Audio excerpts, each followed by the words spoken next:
কোন ব্যক্তি যদি সকালে কারোর সঙ্গে কথা না বলে এই দোয়াটি 3 বার পড়তে পারে, কোন শত্রু তাকে কোনো ক্ষতি করতে পারবে না। আল্লাহর কসম করে বলছি, এই দোয়াটা আপনার আমল না করে সওয়াব পেয়ে যাবেন একটা শেয়ারের মাধ্যমে।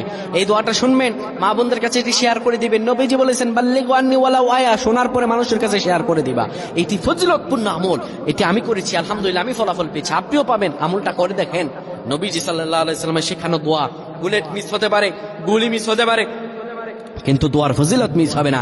কোন ব্যক্তি যদি সকালবেলা পড়ে বিসমিল্লাহিল্লাযী লা ইয়াদুররু মা'a ইসমিহি শাইউন ফিল আরদি ওয়ালা ফিস সামাই ওয়া হুয়াস সামিউল আলিম, এই দোয়াটা কোন ব্যক্তি যদি 3 বার পড়তে পারে, আমার আল্লাহ রাব্বুল আলামিন আসমানি বালা জমিনি বালা হার কিসিম বালা মুসিবত থেকে তারে বাঁচায়া দিবেন, বিপদ থেকে বাঁচিয়ে দিবেন।